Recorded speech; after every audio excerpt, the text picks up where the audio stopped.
Wrapping up a great weekend. I am back from Las Vegas. Dale's Browns are 2-1.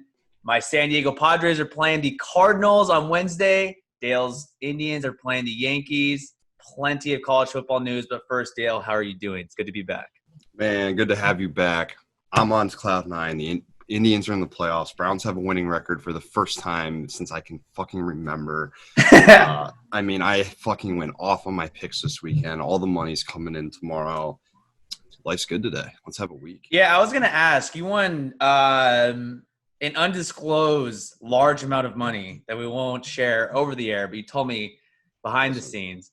Congrats. I don't know what your secret is. Anything you could share with the audience? Israel Adesanya is a GOAT. That was a great fight. In the octagon, you put as much money as you can on him. The people who had Paulo Costa, I'm sorry. I'm praying for you. Please learn to bet UFC. Please, please, please learn to bet that sport. Yesterday, though, I had the Heat finishing them off, which ended up happening. I hit a 4-team parlay, which was nice for us. It would have been a 5-teamer if the Eagles could have took care of business. That tie kind of lost me a little bit of money, not a lot. But no, dude, it was just a good weekend. I went with my gut a lot of times. Looked at it. It was a good weekend. That's how we do it. That's how Dale wins his money. So go ahead and listen to that. I'm happy to be back in San Diego. I was in Vegas the last few days. Tons of fun. Very different. There's still a lot of new standards that I'm trying to get used to. Drinking in the casino with a mask on, but we'll save that for a podcast. Hit a parlay, which I'm very happy. Now I know why Dale really enjoys them. So we're going to continue our bets and continue our trend. We're also going to continue with the trend of the NFL. But before we get to there, Dale, I have to talk really fast. The Heat took care of business. They beat the Boston Celtics. Bam Adebayo had a great game. And now Jimmy Buckets is headed to the finals with his Heat teammates. What are you thinking? I'm pumped. I think Lakers Heat are going to be a really good finals, but it is what it is. Kid from Akron's going to take care of business. Lakers in 5. LeBron's going to his 10th NBA Finals. He says it's meaningless unless he wins. I think it's a good matchup. I'm really happy. This should be really interesting. LeBron's trying to get that third title with a third team. So there we go. See how it plays out.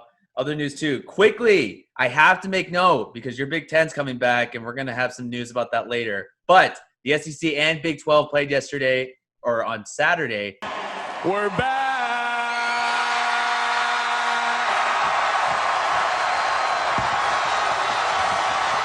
OU lost. Oklahoma lost to Kansas State and beat LSU at home. KJ Costello set an SEC passing record, and Mike Leach gets his first win in the SEC. What's up with that? I don't know. You can blame a lot of things. You can blame Rona, but you know what? Us over in Columbus, the fans of Ohio State University, we don't make excuses for our teams.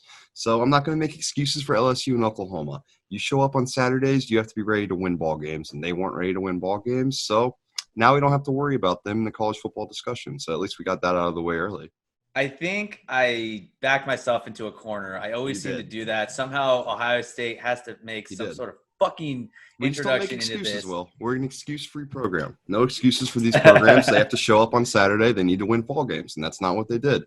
Sucks, but is what it is. No excuses with this. Cowboys-Seahawks. Great game yesterday. Yep. It was kind of towards the end of the afternoon slate. Russell Wilson, 14 TDs in 3 games. He should have had 15 if DK Metcalf doesn't drop it and pulls it to Deshaun Jackson 10 years ago. Wilson gets protection, airs it out. Metcalf is there, and it's knocked out. Thoughts on that? Dude, Seahawks look good. They look really good. Russell Wilson looks like he's at the best he's ever been, which is scary to think about.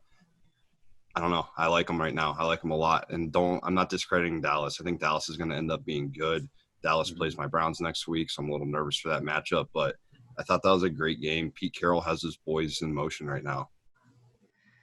I think Russell Wilson, is it too early to peak? Is he peaking way too early to win the MVP? Josh Allen had a great game with the Rams, with the Bills beating the Rams. Against the Rams, yeah.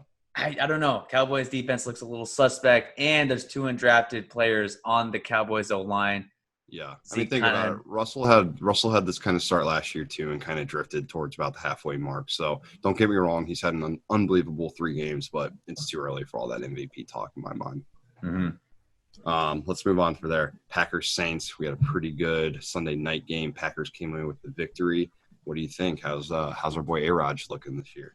The tour continues. I really feel like he's kind of gotten his stride. Doesn't he? Preseason had a condensed and truncated training camp. And now without Devontae Adams, you think, wow, maybe I want to take the Saints at home on the betting line. No, absolutely not. They look solid. And if there's anyone that's going to make the game look so easy, it's Aaron Rodgers. He seems to have recaptured his form. Aaron Jones had a solid game. We'll get to the other side of the ball in just a second with Alvin Kamara. Yeah. But look, Alan Lazard, Marquez Valdez-Scantling, they got it done. I look, Packers 3-0. I'll take it.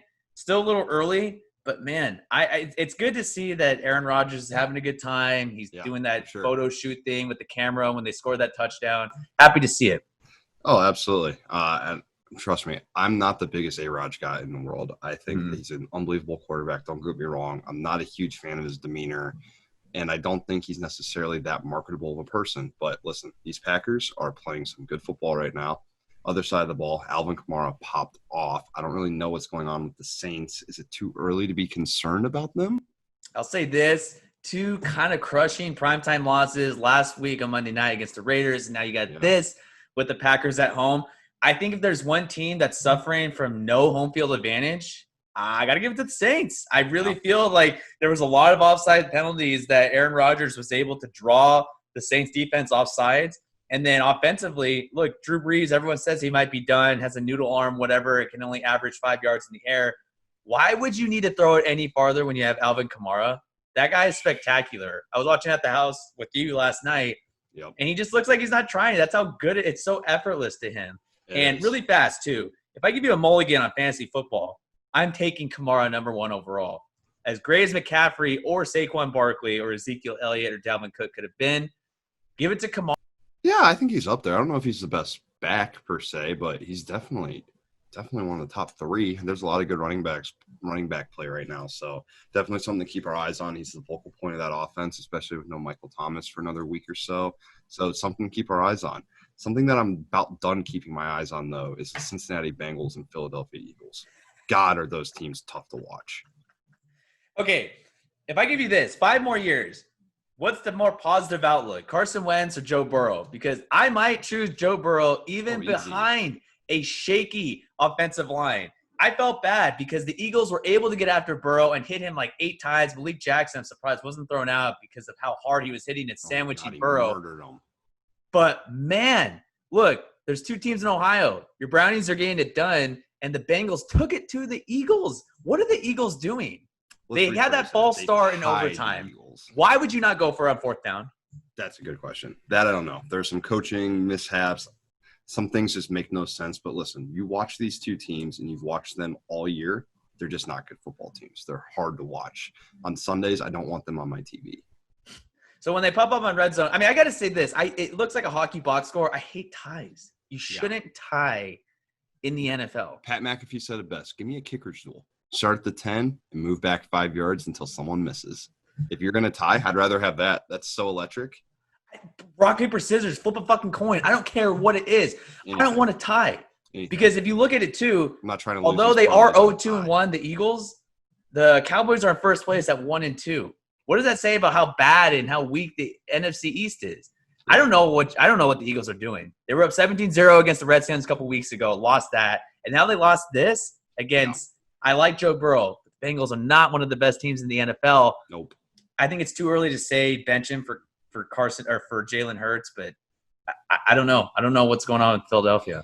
Yeah, I don't either. But I do know is we're going to have ourselves a night. We have the Monday night game tonight. Who you got, Will? This is a great one. And I'm really glad that ESPN was able to finesse this and get a good game because the next couple of primetime games are not that good. Nope. But the Kansas City Chiefs and Baltimore Ravens, I think I might go Kansas City. And I'm going to say this. As great as Baltimore is, and I think they're favored, I got to go Kansas City just because I'm not going to bet against number 15.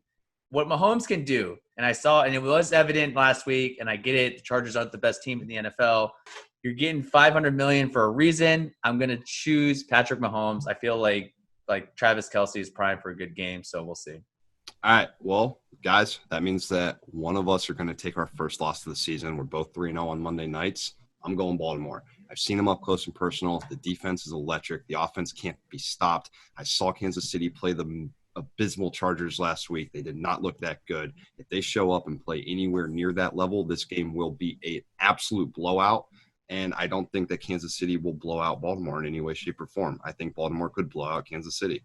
That's all we have for today. Tune in tomorrow. Check out who got the dubs tonight. We have playoff baseball to bet. Give us a follow. WOTM Daily, Twitter, Instagram, IG, YouTube, Apple, Spotify, all the good stuff. William, have yourself a Monday. Dale, I look to be undefeated.